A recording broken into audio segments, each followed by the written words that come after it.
Welcome back to Game Time. Marc Gasol going to the Los Angeles Lakers, as it has been reported. It'll be his third team for the three-time All-Star. And, of course, this will be a 2-year deal with the Los Angeles Lakers. And it would be the second time Marc Gasol played for a team that his older brother has also played for. All right, Tom Penn, your thoughts on what this does for the Lakers? I think last time the Lakers got a Gasol, it worked out pretty well. So I would expect nothing less here. Marc Gasol got a lot of life left in him. To go from JaVale McGee and Dwight Howard to Gasol and his ability to step out, shoot the ball, plus he's one of the smartest, most cerebral players and an all-around great human being. I've known him since he was 12 years old when we drafted Powell in Memphis, and Mark used to hold my daughter when my wife went to the restroom in the family room. Goes way back. Wow. Thank you so much for that visual, Tom. All right, Steve Smith, your thoughts. Well, I'll add everything that Tom says. And I think also, like, you add his passing ability. We know his shooting. I mean, I think he's a great fit. They lose some athleticism, but that's why they acquired Montrezl Harrell. But you start talking about pass, cut, catch, and the skillful things the big guy can do. This is going to be a great fit for the Los Angeles Lakers. All right, speaking of JaVale McGee, at the buzzer, let's check out what exactly is going on around the NBA. Yep, it happened. JaVale McGee has now he's going to the Cavaliers. They acquire him from the Lakers. We talked a little bit about how that changes the Lakers. Well, good news for the Cavs. Reported free agent signings. Look at this. Austin Rivers going to New York, Bazemore back to Golden State, Boucher on the move, Hernan Gomez also, and Baines with the Raptors. You can see people are trying to make things happen, guys. Free agency is underway. Teams are trying to get to the playoffs or get to the championship. I cannot wait to see how this all unfolds and evolves as we continue to watch what happens headed towards training camp on December 1. All right, guys, quick thoughts on what we saw here happening today. Tom? Everybody better hurry up. Hurry up. Not much time left. Training camp's like tomorrow, I think. Yeah, I'm with Tom. Make sure you hurry up and make sure you find you some places, some homes, campus. All right, guys. Appreciate your time. For Tom Penn and Steve Smith and our entire Game Time crew, I'm Stephanie Reddy. Thanks for trying to help their young all-star Trae Young find some success. Tom, what do you think about these additions? They're right on time. You look at the Hawks roster, 6 players in double figures last year, all 24 and under. Jabari Parker, the oldest of the group. Of course, it's all about Trae Young and how they complement around his brilliance. You bring in players like Rondo, Gallinari. If they can keep Bogdanovich, it's a great addition. The whole slate of veteran talent that's added just helps this young core now get more than those 20 wins, right? Can they more than double those 20 wins? Can they get into the playoff hunt and make some noise? It's time to add veterans with that cap space. None of them are bad contracts. The real question is whether they're going to be able to keep Bogdanovich, because I don't know why Sacramento wouldn't match that deal. That's a very interesting point. We have to always keep that in mind, that it is an offer sheet. It is not an actual deal. As you mentioned, Sacramento does have the opportunity to match that and retain Bogdanovich. Steve Smith, what do you think? The Hawks, they're trying to make moves, power moves. Yeah, I look at it, a team that's 20 and 47 with a lot of young guys.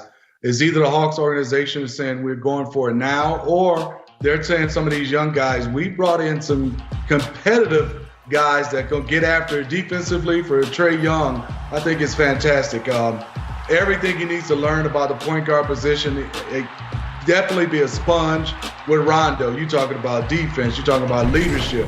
And we all know he's a competitor, but I look at the Cam Reddishes, DeAndre Hunter, Kevin Huerter, and all those young guys at the wing. When you start talking about Bogdanovich and some of these other guys, there's not a lot of room. So they're saying right now by December 1st, they're going to have a lot of competition, and they're going to see how it shakes out. And when you have competition, it usually brings this fire and this competitiveness. You usually win games. Hope this all works out for the Hawks. That's a really good point. And Tom, speaking of Rondo, what do you think his experiences with the Lakers this past season have brought to him in terms of being that veteran, that mentor, that non-starting point guard for a team? Well, it's a different challenge this time around, going to Atlanta and truly mentoring a young player versus being a complimentary star amongst stars. Totally different. Look, Rajon Rondo is looking to transition his career, sunset his career after this next run here. Apparently wants to coach.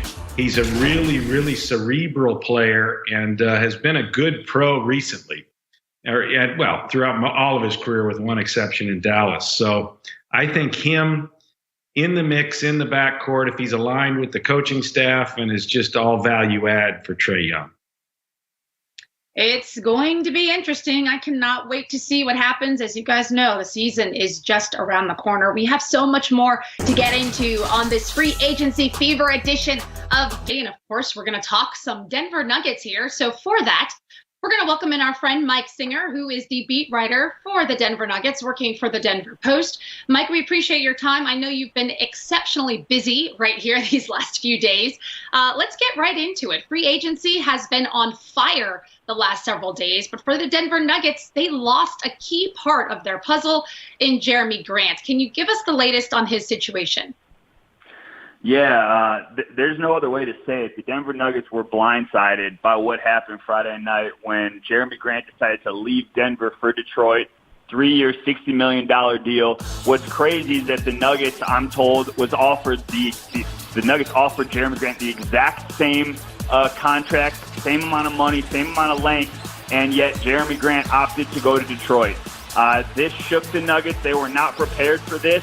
But to their credit, they moved quickly. Friday night, they reached a deal with JaMychal Green, free agent forward who spent the last 2 seasons with the Los Angeles Clippers. And actually, the Denver Nuggets ousted JaMychal Green in the postseason.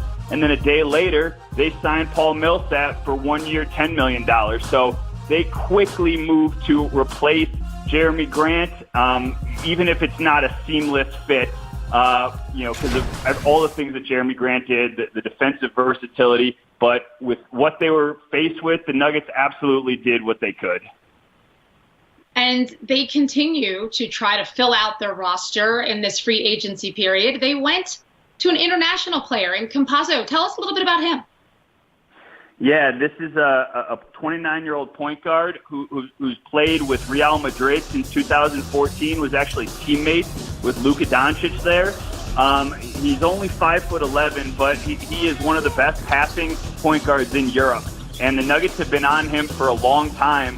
And even though he's only 5'11", they view him as a guy who can play alongside Monte Morris or Jamal Murray, who can play in that backcourt because he's a sort of plays bigger than he actually is on defense, and he's just a wizard on offense.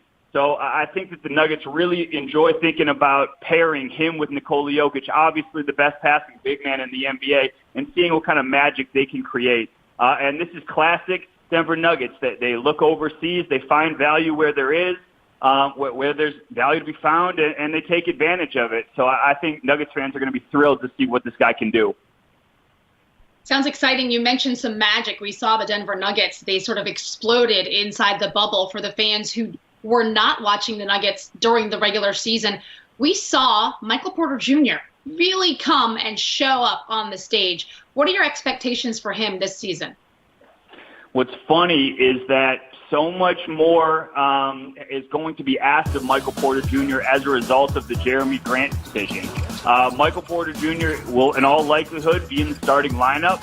They are going to count on him to obviously knock down his threes, crash the glass. He's an elite rebounder. But really where the spotlight is going to be is on the defensive end for Michael Porter Jr. He grew leaps and bounds throughout the postseason, basically because he was being targeted on defense, and he knew he had to lock in on that end. So it's going to be fascinating to see kind of that push-pull and the trust that he can gain with Nuggets coach Michael Malone, who has essentially said, if you don't play defense, you're not going to be on the court. So the onus is on Michael Porter Jr. to get better in a hurry on that end, because we all know what he can do on the offensive end. We saw the Nuggets explode. They made it to the Western Conference Finals. Obviously, they didn't get as far as they would like. but we know they've got a great nucleus in Jamal Murray and Jokic. What are you expecting for them to do? Can they continue that run and sustain improvement? Yeah, I mean, they've improved every single year under Nuggets coach Michael Malone. It's kind of unbelievable. Their win total has gone up every single year.